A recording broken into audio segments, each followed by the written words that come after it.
My resolution is... I don't make New Year's resolutions, so none of them have really stuck with me. I'm a big fan of here we go again. It doesn't matter how many times you try it and fail, you just do it again.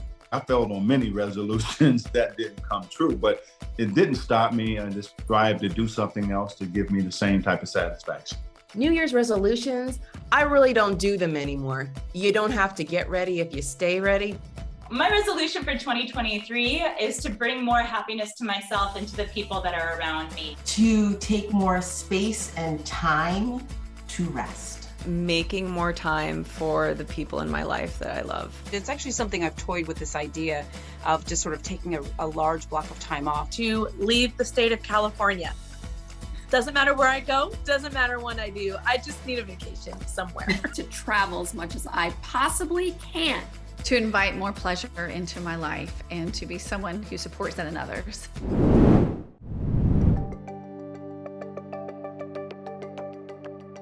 So again, to be more productive every day is a big burden on a lot of people because there is so much extraneous activity these days. So I'm gonna give you guys a couple of tips here that are really important to allow you to feel and be more productive day to day.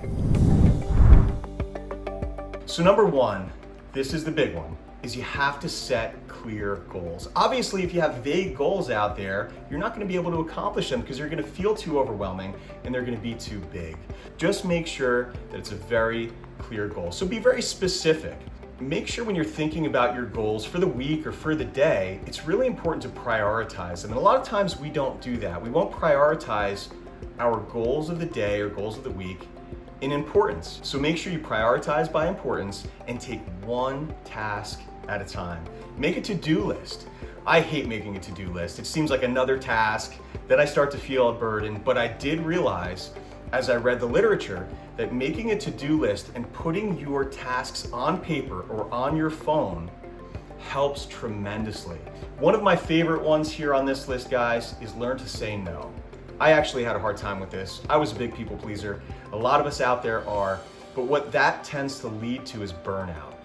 Make sure that you're comfortable with saying no. In a polite way, you can certainly pass on certain tasks if it's not important or necessary or capable at the time. So learn to say no, that's a big one. And then finally, guys, make sure that you take time, whether it's the end of your day, end of your week, that you sit, review, and reflect what you accomplished. Take 5 minutes or 10 minutes, look at your to-do list and reflect on what you accomplished, what you didn't, what needs to get done. It doesn't take very long, but that will also reinforce you to continue being productive moving forward.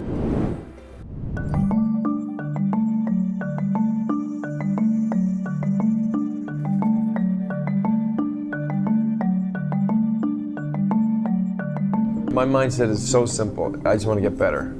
I want to get better and I want to work with great people. It's like just do anything. Anything will lead to something else. Finish this mission, right? But there is a balance between the mindset of achieving and loving kindness that at this point in my life, I've actually discovered the magical balance, but it's really hard to get people to let go of the attack and defend achievement mindset and trust the care and concern for your fellow humans as a way of creating higher production. Never be ashamed of trying.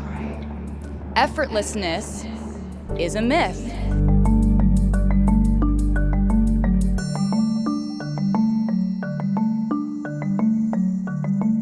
I've learned that success is very elusive and ambiguous, and in the more kind of culturally understood way of like accomplishments and achievements and things that look shiny and glamorous and important from the outside are really quite blank without you putting your meaning on, you know, what is success to you. According to psychological research, goal setting actually can be linked with higher motivation, self-esteem, self-confidence, and autonomy. What sorts of conversations do you have with clients or patients, even friends and family, when it comes to defining and shaping your goals at large? So I love that question. So people will come to me and they'll say, in college, I used to run track and I was this fast, or I did this, and they want to get back to that. However, part of the life cycle is that we move forward and we grow up, right? We grow older. With that comes shifts. So when I talk to people about really prioritizing what it is that they want, I want them to be rooted and grounded in the now, as opposed to I want to get back to. What does your now look like, especially with you feeling good? So I try to really do a reframe and take the whole person, like look at it holistically. What does work look like? What does the balance of family look like? What does socialization look like? What does your access to food? All of those things, so that we can then create a true sustainable pattern of eating that feels good and it has no guilt, because food, nutrition is never served with a side of guilt. Oftentimes we think we should do something, we think we should be something, and it's based on what others are saying about us or saying is the should of our life. And so I check in with their agency. I want to know, what is the why for this? And is this for sure? I like saying yucks and yums. Is this something that in your body, when you think about this being a goal of yours, is it a yum inside of you, or is it like a yuck, but I should do this? If you are setting goals for yourself or trying to achieve something that is based on what others want or what you think society says is the right thing to do, then it is going to be very difficult for you to follow a plan and to actually feel like it's congruent with what you need and want. So I really herald agency in the process of goal making. If it's not a heck yes, then it's a heck no. I think it's so important to really tune in to what it is that you're actually trying to bring into your life. And I'm also a big fan of not shoulding all over yourself. Don't should all over yourself. Don't put that pressure on yourself of, I need to be a certain way, I need to look a certain way, I need to change my life and have it look a certain way. I believe that goals are absolutely important for everyone to have. But at the same time, I feel that sometimes they can limit us from being in the present moment and allowing ourselves to just accept the life that we have in the current state. Regardless whether you're happy with it or not, you are where you are, and you shouldn't put the pressure on yourself of needing or wanting to be somewhere else. Goals are really healthy, but I think it's really important to continue to tune in and ask yourself, is this a heck yes or a heck no?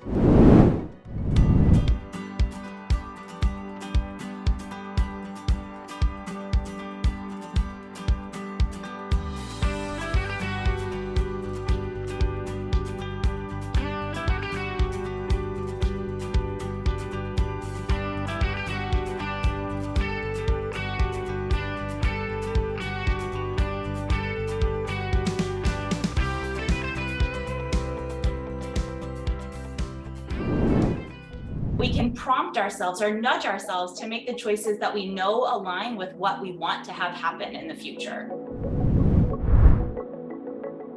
When we set goals, a lot of the times we think it's just putting it out there, saying to the world, this is what I'm going to achieve, maybe writing it on a to-do list, maybe telling a spouse or a best friend that this is what you're going to accomplish.